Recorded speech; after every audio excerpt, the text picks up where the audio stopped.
bowl, I've sifted my flour, my baking powder, my bicarbonate of soda, and my cinnamon. Just going to sift that into a nice dry bowl, and then we're going to take our dry ingredients and we're going to gently pop it into our wet mixture. Once it's in, we're also going to gently fold the flour mixture into the egg mixture.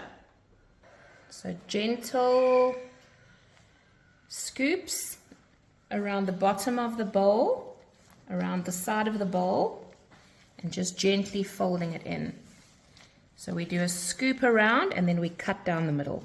Scoop around, cut down the middle. That's what we call folding in.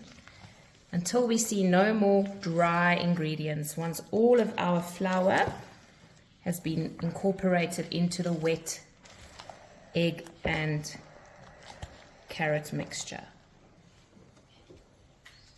It's really important not to over mix the flour into the wet mixture because it will take away that lovely soft spongy texture of the cake. So once you've folded in the dry ingredients gently, once you don't see any more dry bits, then stop. Don't beat it or overfold it.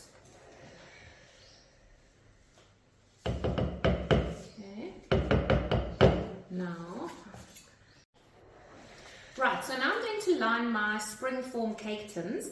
These are 24 centimeter cake tins, but you can use from a 20 to a 24 centimeter. You're just going to have a slightly bigger, flatter cake. So if you'd like it to be higher up, so a 20 centimeter, but a 24 centimeter works just as well. To line your cake tin, I've actually got a hack I've been using for years.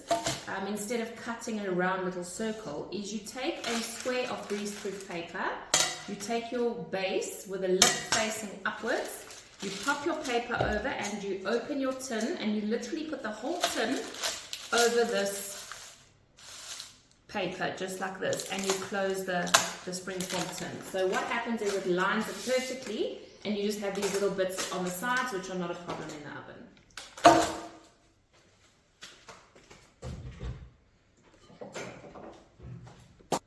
Okay, I'm quickly going to give them a light spray of non-stick spray. Just a light little spray since these are non-stick tins. And once that is done, we can pour our mixture between the two tins. Okay, so now I'm ready to divide my mixture between the two cake tins.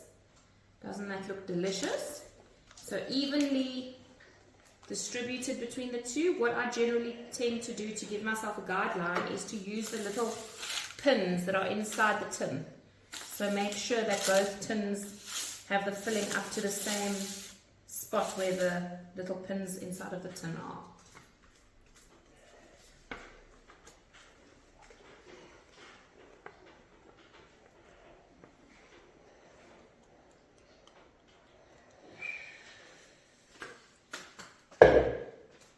Right, so now I'm going to put them into the oven at 180 degrees Celsius for half an hour, and then we're going to check them and check if they're cooked.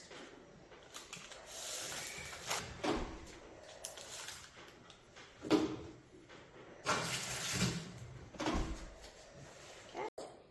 In here we have 100 grams of softened butter, 200 grams of cream cheese, and 3 cups of icing sugar with a little splash of vanilla essence.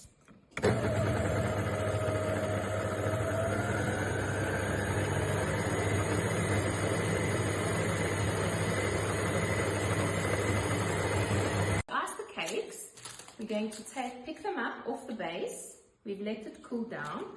Pop the first layer on, pull the paper off, and we're going to pop half of our icing in the middle and just smooth it.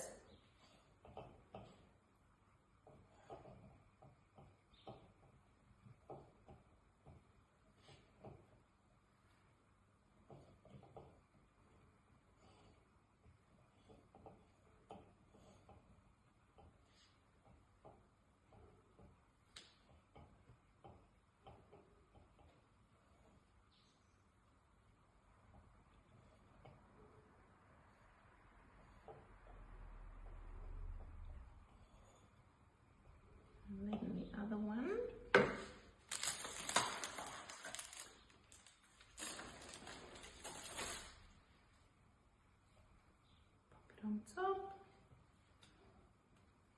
and put the rest of your icing on the top.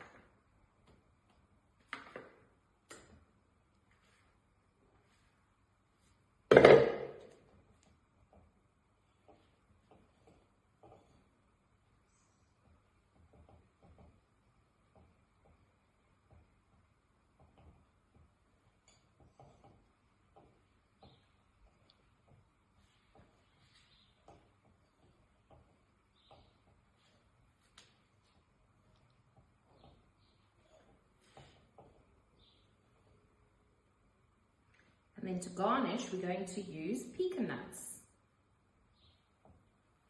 It's always important to garnish with the nuts that you've used inside of the cake so that people know there are nuts in it.